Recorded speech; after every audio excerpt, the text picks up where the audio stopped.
Assalamualaikum warahmatullahi wabarakatuh.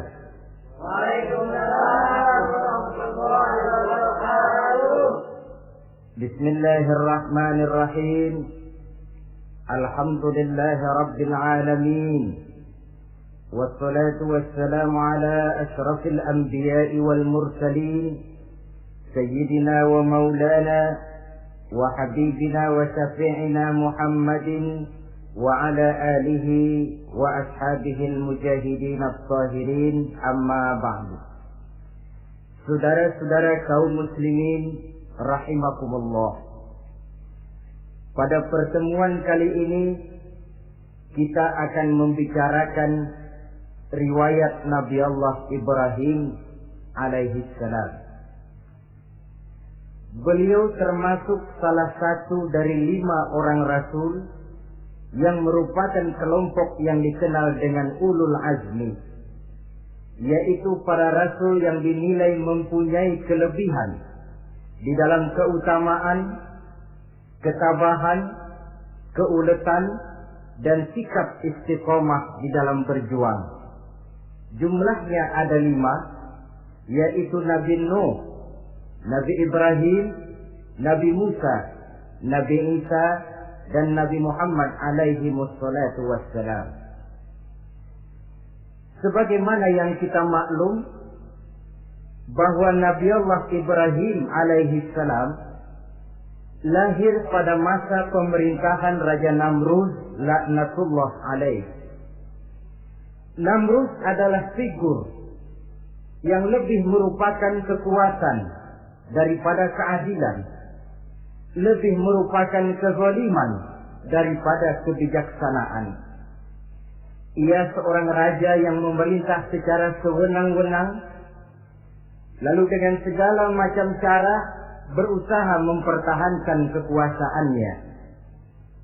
Itu sebabnya di hari-hari menjelang kelahiran Nabi Allah Ibrahim alaihi salam, entah oleh karena rasa takut dan khawatir akan munculnya orang-orang yang dapat menumbangkan kekuasaannya, entah karena bisikan ahli nujum atau dukun-dukun yang memang banyak mengelilingi istananya, ia memutuskan untuk membunuh seluruh bayi yang dilahirkan dalam bentuk laki-laki.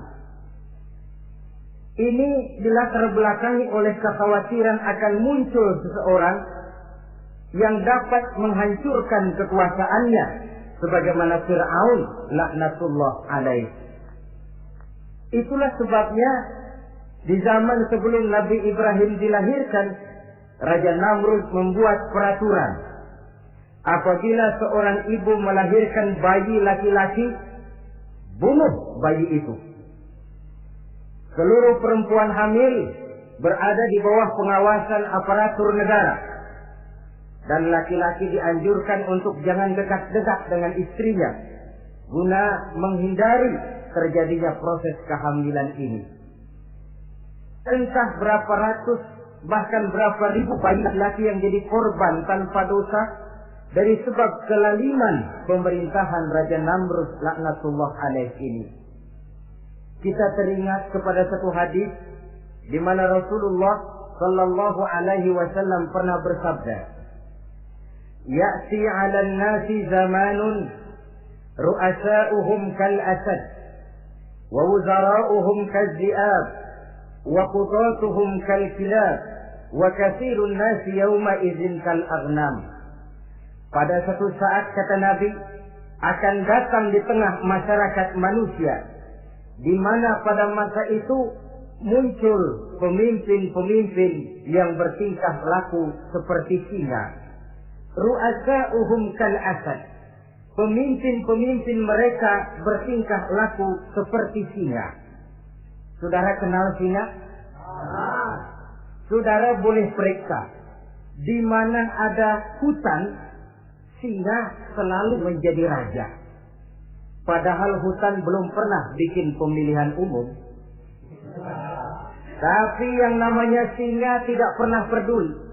Ada pemilihan umum atau tidak, raja hutan tetap singa. Kenapa? Karena singa menjadi raja di hutan bukan berdasarkan kebenaran, tapi karena kekuatan. Karena kuat, maka dia naik jadi raja. Soal benar atau tidak, soal lain. Maka sebagai akibatnya, setelah si singa ini naik menjadi raja hutan, dia bukan melindungi rakyatnya, malah makanin rakyatnya. Coba saudara lihat di hutan. Kambing rakyat hutan dimakan oleh singa. Ayam rakyat hutan dimakan oleh singa. Sapi rakyat hutan dimakan oleh singa.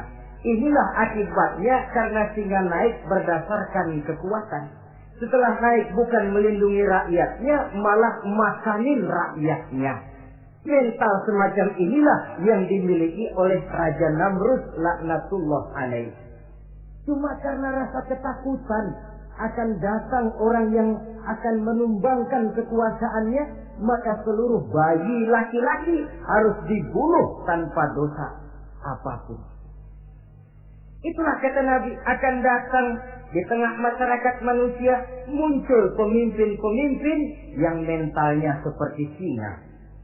Nah, kalau yang jadi pemimpin sudah seperti singa, wa wuzara'uhum kazzi'ab. Yang jadi wazir, yang jadi menteri, kata Nabi, lagunya seperti serigala. Nyetel ini, tapi serigala. Apa serigala itu? Saudara tahu dalam dongeng anak-anak, serigala itu kan binatang yang paling licik. Untuk terang-terangan dia tidak berani karena tidak punya kekuatan seperti sang singa. Maka dia pakai ilmu kelicikannya. Serigala itu kalau ingin makan daging ayam, pakai bulu ayam. Kalau kepengen makan daging kambing, pakai bulu kambing. Pendeknya, serigala binatang yang menghalalkan segala macam cara asal tujuan tercapai. Itulah serigala.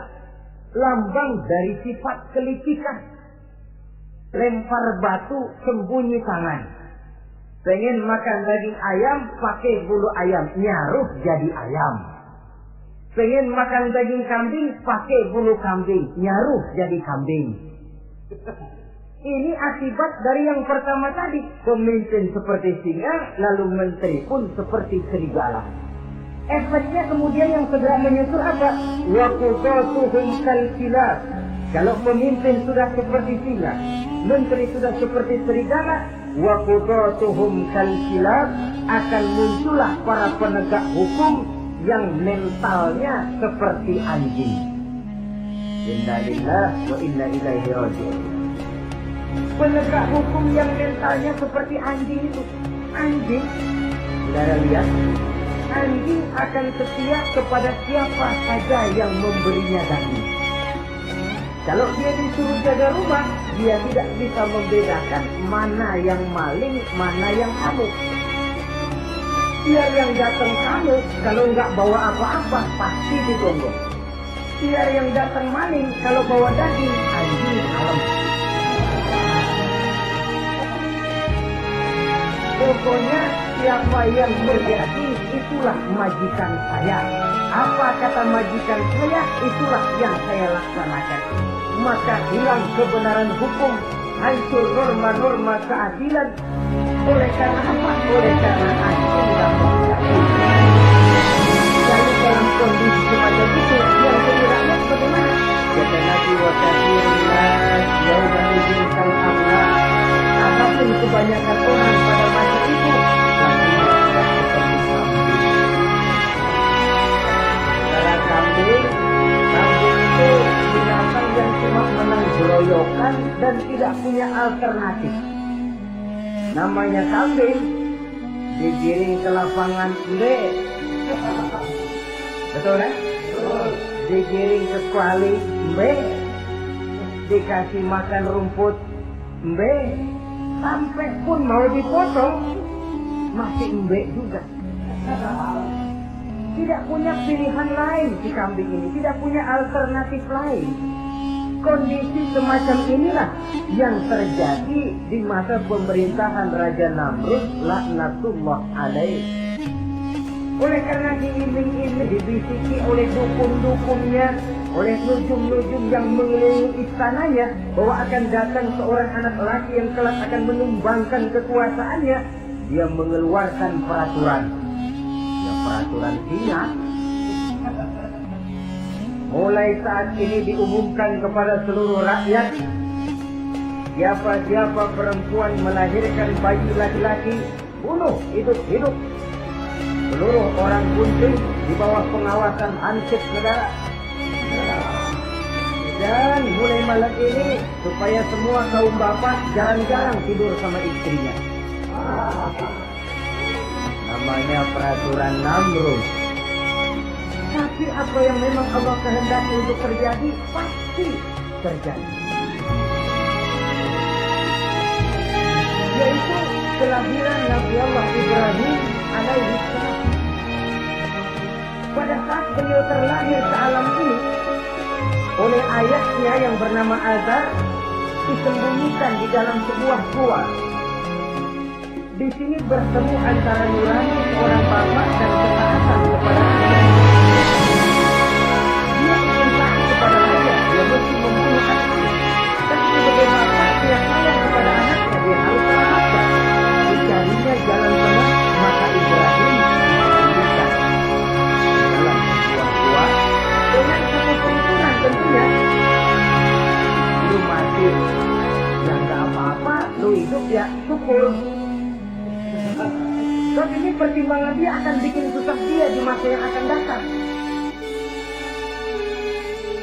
Coba anak dalam kondisi apa adanya ditaruh di dalam gua, menurut perhitungan logika mati ini. Namun apa yang terjadi? Nabi Allah Ibrahim yang sejak masa bayi diletakkan dalam gua dipelihara oleh Allah. Dan kalau Allah yang sudah memelihara, orang mana yang sanggup mendatangkan bencana dan mudarat? Untuk melangsungkan kehidupannya, Nabi Ibrahim itu mengisap ibu jarinya. Dan konon menurut riwayat dari ibu jarinya itu keluarlah madu. Sehingga walaupun tidak didampingi oleh ayah dan ibunya, tinggal di dalam gua seorang diri, pertumbuhannya sebagai seorang bayi menjadi seorang anak, tumbuh dengan pesat sebagai lazimnya anak-anak yang lain. Dalam ilmu tauhid, ini yang dinamakan irhad. Tanda-tanda yang diberikan kepada seseorang yang akan dipilih menjadi rasul pada saat dia masih anak-anak. Ini yang dinamakan irhad. Adapun kalau dia sudah diangkat menjadi rasul, maka tanda-tanda itu dinamakan mukjizat. Kalau jatuh kepada wali, maka tanda itu dinamakan karomah, atau yang dalam bahasa kita disebut dengan keramat. Jadi kan kita ini dalam kehidupan anak-anak kita kadang-kadang bisa melihat bakat yang dimilikinya pada saat dia masih kecil. Tanda-tanda itu ada. Nah, dalam kehidupan para rasul, masa kecil mereka yang melakukan itu dinamakanlah irham.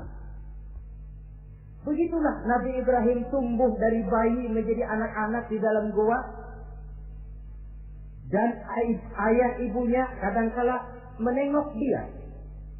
Pada saat dia sudah mulai pandai berbicara, dia sudah mulai berpikir. Dan pola berpikir yang pertama, satu hari dia tanya bapaknya, "Papi," kalau bahasa sekarang, "ini yang bikin alam ini sebenarnya siapa? Yang bikin saya siapa? Yang menyebabkan saya ada siapa?" "Ya kami, ibu bapakmu," kata ayahnya. "Oh begitu." "Lalu yang bikin ibu bapak siapa?" "Ya nenekmu. Gara-gara dia saya ada, gara-gara saya kamu ada." "Lalu yang bikin kakek dan nenek siapa?" "Ya buyutmu." "Lalu yang bikin buyut siapa?" "Ya bapaknya buyut." "Yang bikin bapaknya buyut, ya kakeknya buyut." Kalau gitu nggak pernah selesai dong. Tentu akan ada pencipta pertama. Siapa pencipta pertama itu? "Bapaknya buntu." "Lu jangan usil dah." Teman-teman lu juga nggak pernah nanyain urusan kayak begini. Saya nggak puas, Pak. Begini sekarang, saya mau tanya. Ini kaum kita nyembah apa? Nyembah berhala. Nah, yang bikin berhala itu siapa? Saya, bapakmu, Hazar. Kaum kita menyembah berhala, bapak. Kenapa nggak nyembah bapak aja kok tanggung-tanggung? Jawaban ayahnya tidak membuat ia jadi puas. Terus merenung siapa gerangan pencipta pertama, siapa gerangan yang patut disembah dengan sebenarnya, siapa gerangan pencipta alam semesta ini. Bila malam datang, dia melihat bintang gemintang bertabur menghias cakrawala, dia berkata, ini yang patut dianggap Tuhan, tinggi, terang benderang. Tapi manakala besok pagi bintang tenggelam, dia pun bilang, la uhibbul afilin. Saya tidak suka kepada yang tenggelam. Masa Tuhan tenggelam? Ketika malam datang, bulan pun terbit. Nah, ini barangkali yang Tuhan. Ini lebih besar dari yang semalam. Tapi bila bulan pun terbenam, lagi-lagi dia bilang Tuhan tidak mungkin terbenam. Lalu bila matahari terbit, nah ini enggak salah lagi. Ini lebih gede dari yang dua-dua kemarin. Ini pasti Tuhan. Dan manakala matahari terbenam, dia pun berkata, Tuhan tidak akan pernah terbenam. Perjalanan yang mencari Tuhan ini bisa saudara baca dalam surah Al-An'am ayat 76 sampai dengan ayat 79. Sampai Allah memberikan petunjuk kepadanya, mengangkatnya menjadi seorang rasul dan menyampaikan misi dakwahnya. Saudara-saudara kaum muslimin rahimakumullah. Dakwah yang pertama dilaksanakan tentu kepada bapaknya, kemudian kepada kaumnya. Secara psikologis ini kan makan nasi. Coba, kalau kita harus nasihatin orang lain yang tidak ada hubungannya dengan keluarga, barangkali biasa saja. Tapi nasihatin bapak sendiri, ini kan makan nasi. Mau didiamkan saja batil dan sesat, mau diceramahin bapak sendiri. Tapi bapak tinggal bapak, kewajiban melaksanakan dakwah jalan terus. Ini berarti bahwa tugas amar ma'ruf dan nahi munkar memang tidak mengenal posisi. Begitulah saudara-saudara, sampai kepada satu hari Nabi Ibrahim melaksanakan dialog dengan kaumnya. Saudara-saudara, hadhihi tamathil allati antum laha akifun. Surah Al-Anbiya ayat 51. Saudara-saudara, berhala-berhala ini yang bapak saya yang buat, inikah yang selama ini tuan-tuan sembah? Kaumnya menjawab, qalu wajadna aba'ana laha abidin. Iya, sebab nenek moyang kami, nenek moyang kita juga dulu nyembah itu. Bagaimana nenek moyang kita, begitulah kita. Jawab Nabi Ibrahim, laqad kuntum wa aba'ukum fi dhalalin mubin. Sebenarnya kamu dan nenek moyangmu sama, borongan satu gerbong sesat. Kok kamu ngikutin nenek moyang kamu? Mereka enggak berpikir, kamu enggak ikut berpikir. Mereka sesat, kamu ikut sesat. Kamu sudah hidup di satu zaman yang maju sekarang ini. Kenapa mau kembali ke zaman nenek moyang dulu? Menyembah berhala yang nyata-nyata tidak sanggup mendengar, tidak sanggup melihat, tidak sanggup memberikan manfaat mudarat. Pokoknya kalau kamu tidak tinggalkan berhala-berhala ini, suatu saat pasti akan saya sikat dan saya hancurkan. Jadi saudara-saudara, prinsip dakwah itu memang tentu harus bil hikmah wal mau'izatil hasanah, dengan bijaksana dan dengan nasihat-nasihat yang baik. Tapi kalau sudah mencegah suatu kemunkaran, kata Nabi, man ra'a minkum munkaran falyughayyirhu biyadihi. Siapa di antara kamu yang melihat suatu kemunkaran, hendaklah dia berusaha merubah dengan kekuatan tangannya. Kalau dengan tangannya dia tidak sanggup, fabilisani, hendaklah dengan lidahnya. Kalau itu pun dia tidak mampu, fabiqalbi, hendaklah dalam hatinya. Dan mencegah suatu kemungkaran dengan hati, itulah nilai iman yang terendah adanya. Nabi Ibrahim melihat bahwa watak menyembah berhala ini sudah berurat dan berakar. Kenapa? Mereka malah mengembalikan itu kepada kebiasaan dan tradisi nenek moyang. Sama juga di zaman kita sekarang ini. Sudah kita menegakkan tauhid, membina sebersih-bersih iman, menegakkan semulus-mulus tauhid. Ada juga kelompok orang yang mau mengembalikan kita ke zaman nenek moyang, ke zaman animis, menghidupi tradisi nenek moyang dalam hal ibadah, dalam hal ubudiyah. Tentu merupakan langkah kemunduran adanya. Dan ini bukan barang baru. Umat Nabi Ibrahim sudah memberikan contoh. Kenapa kami menyembah berhala? Sebab nenek moyang kami menyembah berhala. Nabi Ibrahim jawab gampang aja. Iya lo borongan, sekerbong, lempeng semua sesat. Kaum muslimin rahimakumullah. Dan bukan cuma kata, dibuktikan oleh Nabi Allah Ibrahim. Begitu Raja Namrud menurut satu riwayat bersama para tentaranya pergi berburu, Nabi Ibrahim ngintip-ngintip. Begitu Namrud keluar, beliau masuk. Kalau istilah kita, ke tempat Namrud ibadah, ke masjidnya dah. Di mana di situ tersimpan seluruh berhala yang mereka sembah, dari yang paling gede sampai yang paling kecil. Nabi Ibrahim masuk bawa kampak. Seluruh berhala-berhala yang ada di tempat itu habis dikampakin, hancur berantakan. Kecuali berhala yang paling gede, itu ditinggalin, nggak diapa-apain, dan kampaknya ditaruh di tangan berhala yang paling gede. Memang kebetulan tangannya lagi keracung begini, digantungkan kampak di situ. Nabi Ibrahim keluar. Adapun Namrud, ketika dia pulang dari perburuannya, mau melaksanakan ibadah, bukan main terkejutnya melihat Tuhannya berantakan.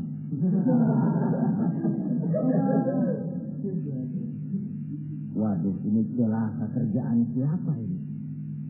Dikumpulkan para intel negara, staf-staf khusus. Ini ada supersip masuk kemari, mengganggu stabilitas peribadatan kita. Ini mesti dicari siapa biang keroknya ini. Cari sampai ketemu siapa yang menghancurkan Tuhan-Tuhan kita ini. Intel pun disebar. Ada yang ke kota, ada yang ke desa, ada yang pokoknya ke seluruh penjuru. Sampai ada yang desas-desuskan. Tuan Raja, gimana? Saya dengar selentingan berita. Berita apa? Pada waktu Tuan Raja pergi berburu, seorang anak muda bernama Ibrahim masuk ke tempat ibadah kita. Barangkali dia yang menghancurkan patung-patung kita. Kalau begitu cari, tangkap Ibrahim, tangkap. Panggil kepala intel. Dipanggil. Kamu cari orang namanya Ibrahim, tangkap. Kok ditangkap? Tangkap. Sebab menurut berita dia yang menghancurkan berhala-berhala kita. Ya tapi kan belum ada buktinya, Pak. Soal bukti gampang, belakangan. Yang penting tangkap aja dulu.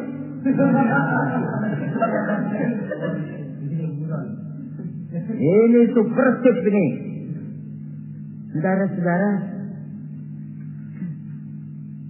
dicarilah Nabi Allah Ibrahim, ketemu, dihadapkan kepada Raja Namrud, disidang di pengadilan terbuka, disaksikan orang banyak, dibuka oleh Raja Namrud. Sidang luar biasa dalam rangka memeriksa dan mengadili tertuduh Ibrahim. Dengan ini kami buka, kami nyatakan dibuka untuk umum. Terdakwa supaya dibawa ke dalam ruangan sidang. Dihadapkan Nabi Ibrahim. Nama Ibrahim. Orang tua. Tuduhan menghancurkan berhala. Hadza bi alihatina ya Ibrahim. Hai Ibrahim, benarkah kamu yang menghancurkan Tuhan-Tuhan kami? Ah, siapa bilang? Ada berita yang sampai kepada kami. Ketika kami keluar, kau masuk ke tempat kami ibadah. Ngaku aja dan ngaku. Daripada urusan jadi panjang, mendingan ngaku aja dah. Kata Nabi Ibrahim, enggak. Bal fa'aluhu kabiruhum hadha. Yang menghancurkan berhala-berhala Tuhan, berhala yang paling besar ini. Yang paling besar ini. Besarnya nunjuk ke patung, ininya nunjuk ke dirinya. Kabiruhum kepada berhala, hadha kepada dirinya sendiri. Wah, enggak, kata Nabi Ibrahim. Setahu saya enggak semua berhala hancur. Saya dengar yang paling gede enggak apa-apa. Ya. Dan ada kampak di tangannya. Kali yang gede tuh iseng. Jadi yang kecil-kecil ini dikampakin semua sama yang gede. Buktinya kampak masih ada di tangannya, kok tanya aja dia. Kata Namrud, Ibrahim, kamu sudah gila apa? Kenapa? Masa saya disuruh nyembah berhala, disuruh nanya berhala? Jadi nggak bisa jawab dia? Nggak bisa jawab. Nah kalau nggak bisa jawab, kenapa disembah? Yang gila saya apa sampean?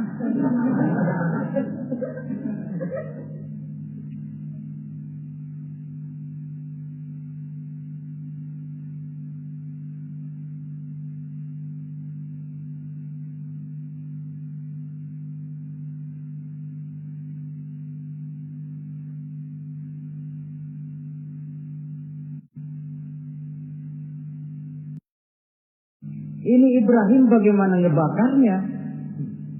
Kalau kita anterin ke api, kitanya ikut angus. Dilemparin gak mungkin sampai. Lalu mereka menemukan akal. Dibuat semacam lentingan busur panah. Kalau istilah kita di kampung kayak selepetan begitu. Sehingga Nabi Ibrahim dilemparkan dan tepat jatuh di tengah kobaran api yang menggunung. Namrud tentu saja memandang dengan perasaan puas. Segenap konco-konco dan antek-anteknya melihat dengan hati yang lega. Dan semuanya merasa hancur sudah biang kerok yang selama ini menjadi racun dan duri dalam kehidupan kita. Tapi rupanya yang mereka mau lain dengan yang Allah mau. Ketika Nabi Allah Ibrahim hampir masuk ke tengah kobaran api yang menggunung itu, datanglah perintah Allah kepada api. Ya naru kuni bardan wa salaman ala Ibrahim. Hai api, dinginlah kamu, selamatkan Nabi Ibrahim. Api ini tunduk kepada perintah Allah. Ia pun dingin. Sehingga Nabi Ibrahim di tengah kobaran api yang menggunung, seujung rambut pun tidak terbakar, malah kedinginan di tengah kobaran api. Lalu api ini dari besar, makin lama makin kecil, makin lama makin kecil, akhirnya padam. Yang ada tinggal tumpukan arang dan debu. Kata Namrud, mampus lo Ibrahim. Asain. Barangkali istilah kita nih, makan pencarian lo. Pakai bertingkah mencaci maki Tuhan kami, menghancurkan berhala-berhala. Sekarang rasakan hasil usahamu. Sorak-sorai pun kedengaran. Begitu lagi sorak-sorak dari tumpukan abu dan arang itu gerak-gerak. Kerusuk. Kok ini ada arang bergerak-gerak? Rupanya dilihat-lihat, makin lama makin nyata. Nabi Ibrahim keluar dari tumpukan arang. dalam keadaan utuh, tidak kurang satu apapun. Sebenarnya andai kata Namrud mau menggunakan akalnya, saat itu dia tentu menemukan satu hal yang luar biasa. Satu kebesaran yang kalau dia mau merenung akan sampai kepada kekuasaan yang serba maha. Tapi karena ketika itu hatinya sudah dipenuhi nafsu,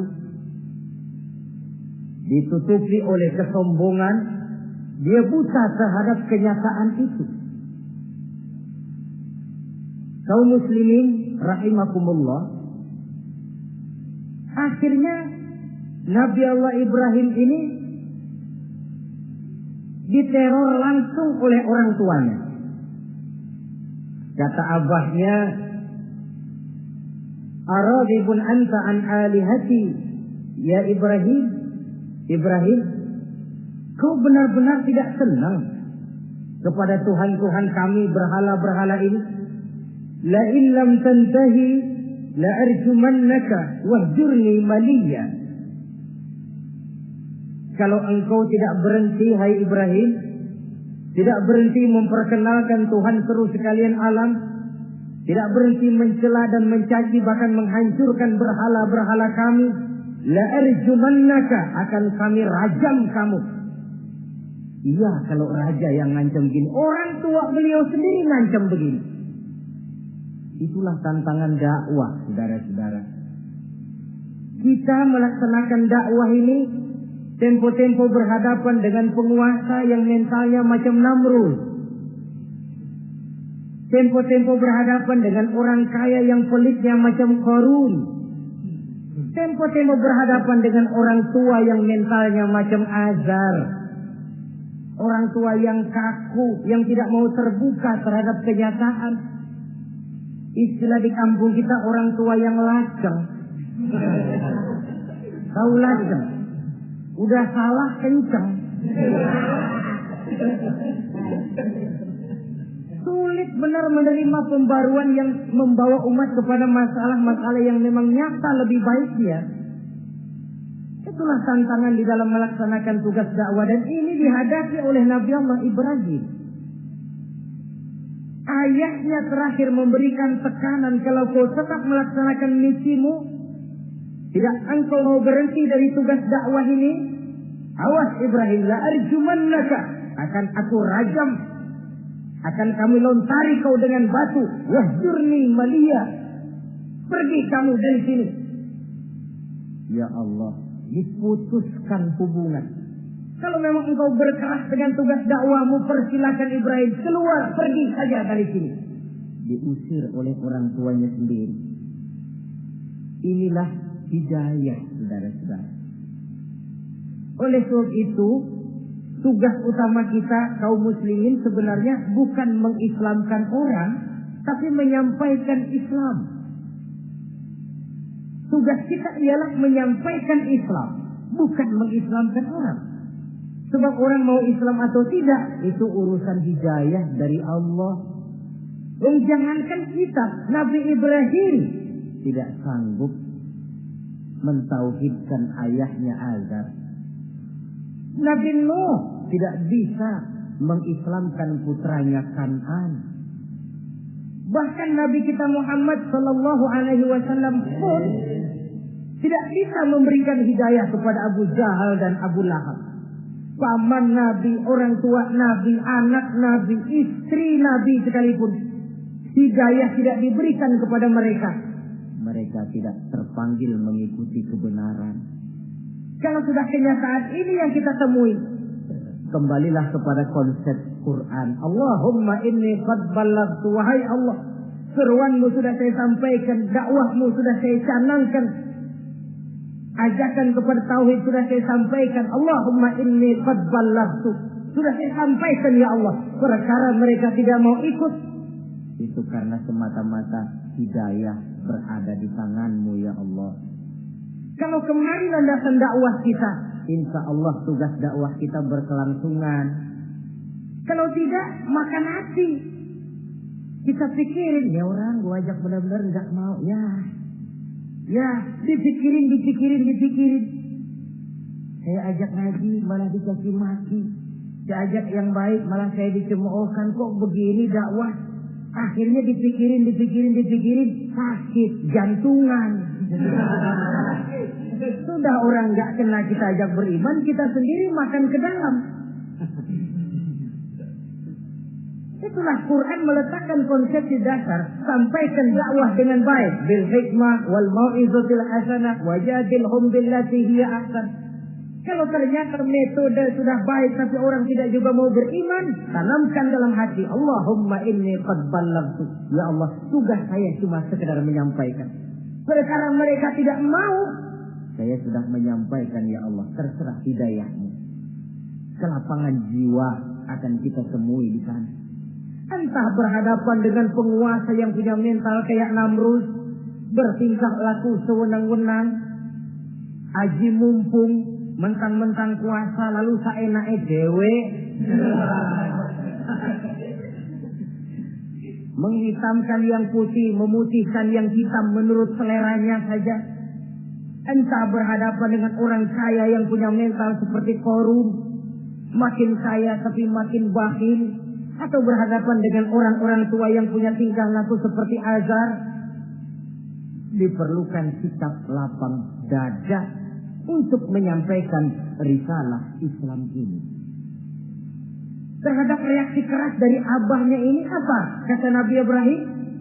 Surah Maryam ayat 47 menjelaskan, Salamun alaika sa'astaghfiru laka rabbi innahu kana bi hafiyya wa a'tazilukum wa ma ta'buduna min dunillah.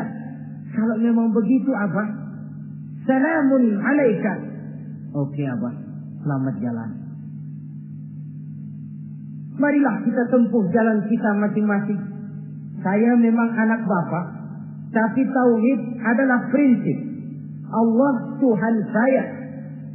Ini prinsip. Kalau Bapak tidak mau mengikuti seruan saya, padahal saya sayang kepada Bapak, saya cinta kepada Bapak, saya tidak ingin Bapak bersekutu dengan setan, saya tidak ingin Bapak menemani setan di dalam neraka, saya ingin menyelamatkan Bapak. Tapi ini rupanya vonis Bapak. Hendak merajam saya, mengusir saya dari sini. Oke, Bapak. Salamun alaika. Selamat jalan. Sa'astaghfirullah. Saya akan memohon ampun kepada Allah untuk Bapak. Memohon ampun. Jadi walaupun dalam Islam kita berbeda akidah dengan orang tua, tetapi kewajiban untuk berbakti tidak menjadi putus karenanya. Dalam surah Luqman dijelaskan, apabila kedua orang tuamu memaksamu untuk menyekutukan Allah, jangan taati. Tetapi sungguh pun demikian, wa sahibhuma fid dunya ma'rufa. Tetaplah engkau pergauli keduanya di dunia ini secara baik. Toleransi yang besar ditunjukkan oleh Islam. Dan lebih besar lagi dilaksanakan oleh Nabi Allah Ibrahim. Sungguh pun Bapak sudah mengusir saya, menolak mentah-mentah ajaran tauhid, tetap juga menyembah berhala, tetap juga bersekutu dengan setan. Saya akan memohonkan ampun kepada Allah untuk Bapak. Wa tazilukum. Saya akan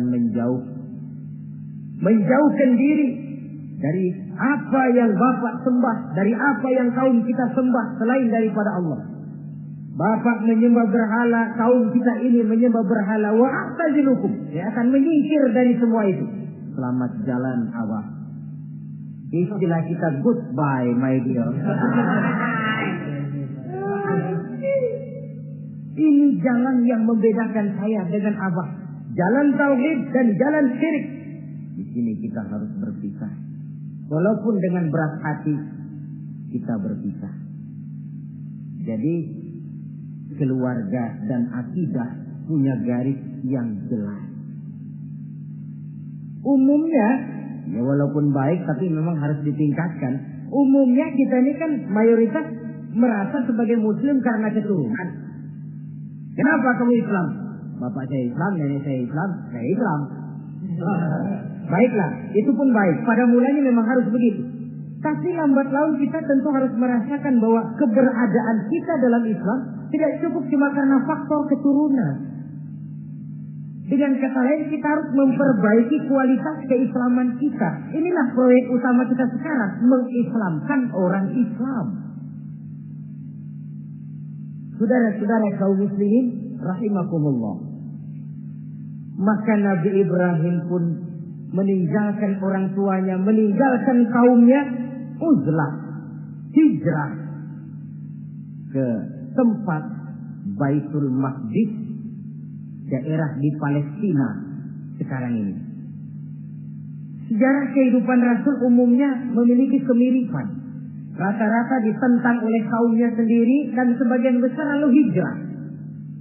Itu barangkali memang resiko dari satu perjuangan. Nah, begitu tantangan yang dihadapinya dalam melaksanakan dakwah. Lalu cobaan-cobaan yang diberikan Allah kepada Nabi Ibrahim pun luar biasa. Pantas kalau beliau itu masuk ulul azmi dan mendapat titel Khalilullah. Nabi Ibrahim titelnya Khalilullah, orang yang mencintai dan dicintai Allah. Khalilullah. Ini terbukti dari cobaan-cobaan yang dihadapinya. Pertama, dari perkawinannya dengan Siti Hajar, dengan Siti Sarah maksud saya, beliau tidak dikaruniai seorang anak pun. Umur sudah lanjut. Padahal anak kita tahu pelanjut sejarah, penyambung cerita, si buah hati belahan jantung. Sampai pada satu hari Hajar musyawarah. Kalau bahasa kita, Bang, bagaimana Hajar? Lama juga kita sudah berumah tangga kan Bang? Lalu, dan kita sejauh ini belum dikaruniai seorang anakku. Ya sabarlah, pada waktunya tentu akan ada juga. Tapi kapan lagi Bang? Usia kita sudah cukup lanjut. Maksud kamu bagaimana Hajar? Begini sajalah Bang. Bagaimana kalau abang kawin saja lagi? Ya Allah, punya istri macam begini, menyuruh lakinya kawin lagi. Tapi dasar Nabi Allah Ibrahim, nggak mau saya kan cinta sama Hajar. Iya, soal cinta saya tahu, dan saya tidak meragukan cinta abang kepada saya. Cuma masalahnya saya nggak bisa memberikan keturunan Bang. Bukan nggak bisa, belum. Sudahlah, kawin saja lagi Bang. Nggak mau nggak mau. Istrinya nyuruh kawin, lakinya ogah-ogahan. Sekarang kan enggak, istrinya larang kawin, suaminya malah ngirintil.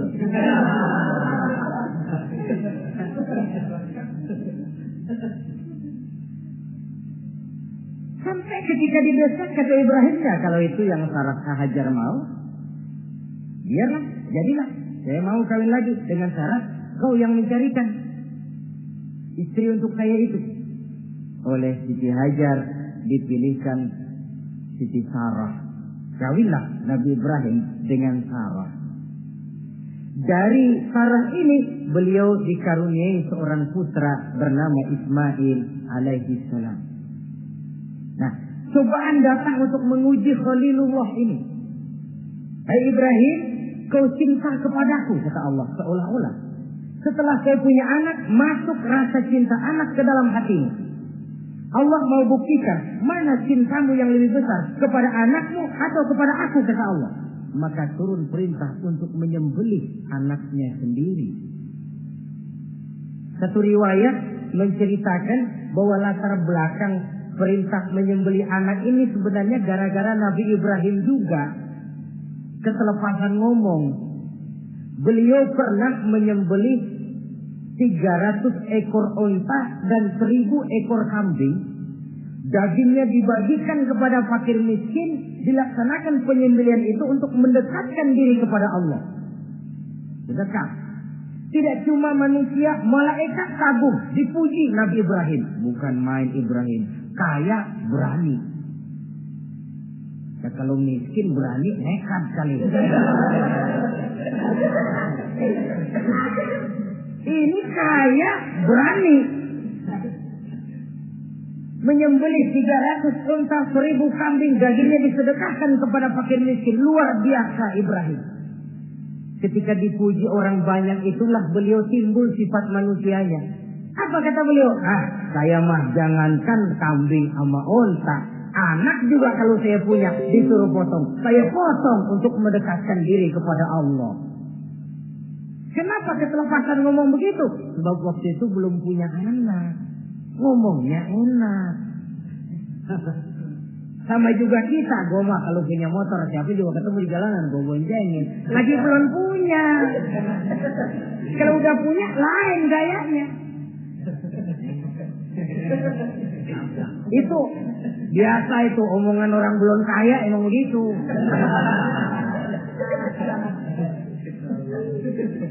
Saudara-saudara, sehingga omongan yang beliau sudah lupa bertahun-tahun bahkan puluhan tahun ini. Begitulah ketika sudah punya anak Ismail, falamma balagha ma'ahu sa'ya, ketika Ismail sedang lucu-lucunya dalam tidurnya mimpi turun perintah, ya Ibrahim uffi binuzrika. Hai Ibrahim, bayar nazarmu. Nazar? Iya. Apa nazar? Dulu pernah ngomong apa, ingat enggak? Jangankan cuma kambing, unta, anak pun kalau punya disuruh potong, saya potong. Dianggap nazar. Bayar nazarmu, potong anakmu. Dipikirin siangnya, semalam itu benar-benar perintah Allah apa cuma ngimpi? Kalau ngimpi kok jelas amat. Kalau perintah Allah kok kelewatan amat. Pakai anak disuruh potong, emang gak ada yang lain apa? 3 malam berturut-turut mimpi sampai beliau yakin ini memang benar perintah Allah. Dan dilaksanakan. Dengan berat hati. Pagi-paginya bilang kepada Siti Sarah, Sarah, Ismail mandikan, berikan pakaian yang baik, saya mau bawa pergi dia. Kemana bang? Pokoknya mau saya bawa. Berangkatlah anak beranak ini menuju salah satu bukit di daerah Mina. Ketika duanya sudah mau berangkat, iblis sibuk bukan main. Ini cobaan loh. Orang kalau mau ibadah, iblis paling gatal. Segala macam cara mereka lakukan agar orang jangan ibadah. Ini Ibrahim mau membuktikan cintanya kepada Allah. Ya Allah, lihatlah. Walaupun saya sudah punya anak, cinta saya kepadamu lebih besar ya Allah. Walaupun perintah ini menyembelih leher anak sendiri, saya potong karena melaksanakan perintahmu. Iblis ribut. Mula-mula dia bisikin Nabi Ibrahim. Hei Ibrahim, kau lihat anakmu di belakang itu.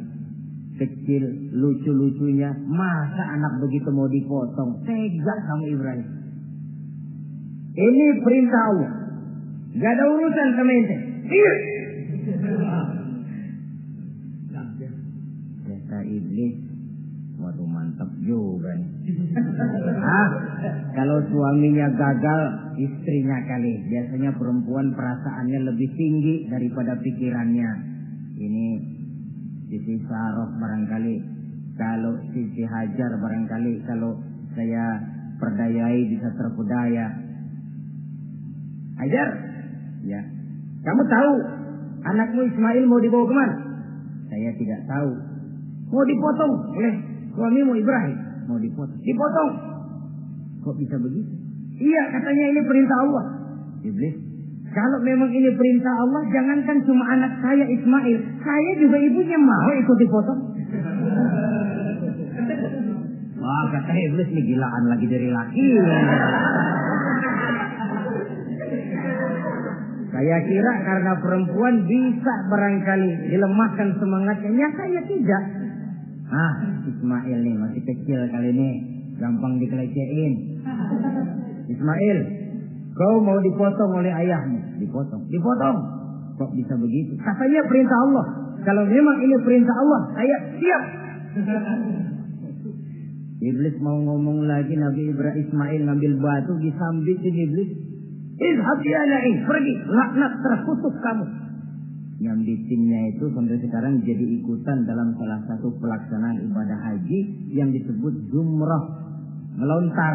Itu simbol permusuhan abadi antara manusia dengan iblis. Jadi kalau ada orang mau berbuat baik, iblis itu datang dari 3 penjuru. Dari bapak, dari anak, dari istri.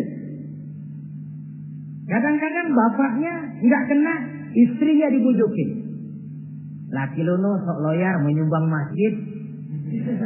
Jangan kasih duit, simpan aja baik-baik. Istri nggak kena, anak. Segala macam cara iblis berusaha. Baru sampai di bukit yang dituju, Nabi Ibrahim buka kartu. Ismail, abah diperintah Allah menyembelih lehermu. Bagaimana? Kerjakan apa jangan? Kalau memang itu perintah Allah, kerjakan abah. Insya Allah abah akan menemukan saya termasuk orang sabar. Ini jawaban anak soleh. Coba kalau jawaban anak pintar nggak soleh, bukan begitu. Ismail, saya disuruh motong lehermu. Bagaimana? Kenapa saya pak? Bapak aja yang tuaan potong.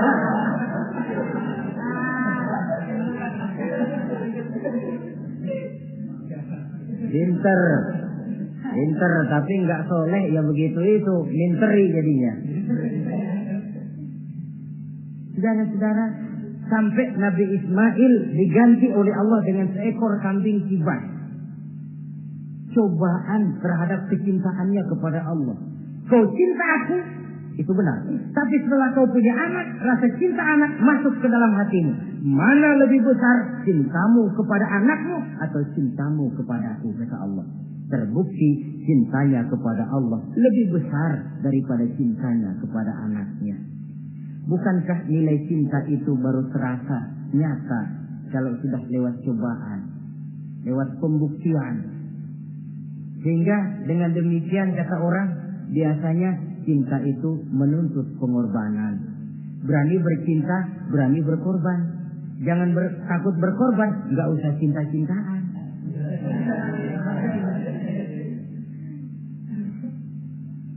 Saudara-saudara, sebab kalau orang sudah berbuat untuk sesuatu yang dicintainya, sangat boleh jadi si lemah akan jadi kuat, yang jauh jadi terasa dekat, yang takut jadi berani. Kalau orang sudah melakukan sesuatu untuk yang dicintainya. Seorang bapak karena cintanya kepada anaknya, dia rela pergi pagi pulang sore, peras keringat banting tulang supaya hari depan anaknya lebih baik daripada dia. Seorang suami yang cinta kepada istrinya, tidak soal dia kepanasan dan kehujanan, mencari yang sulit-sulit yang diinginkan oleh istrinya. Contoh paling dekatnya kalau istrinya sedang mengidam, biar tengah malam buta minta mangga dan gak musim mangga, rusak-rusak suaminya cari mangga. Cinta memang membuat yang jauh jadi terasa dekat. Lalu cobaan lain ketika turun perintah melaksanakan khitan. Umur beliau menurut riwayat Abi Daud sudah umur 80 tahun. Di zaman belum ada pisau cukur, silet, gunting, kulit sudah alot. Tapi ini perintah Allah, laksanakan, resiko belakangan. Nabi Ibrahim pandai memilah mana kepentingan pribadi, mana perintah Allah. Nah, perkara beliau nanti pindah ke Mekah, membangun Ka'bah sampai kepada hari tuanya, ini berkaitan dengan Nabi Allah Ismail, dan akan kita bicarakan pada pertemuan di mana kita nantinya akan membicarakan riwayat Nabi Ismail alaihi salam. Untuk riwayat Nabi Ibrahim, walaupun serba singkat, hingga ini sajalah dahulu, dan mudah-mudahan menjadi tamsil, ibarat dan contoh yang bisa kita jadikan pegangan di dalam kehidupan kita sehari-hari. Terima kasih banyak atas segala perhatian. Mohon maaf atas segala kekurangan. Usikum wa nafsi bitaqwallah. Wassalamualaikum warahmatullahi wabarakatuh.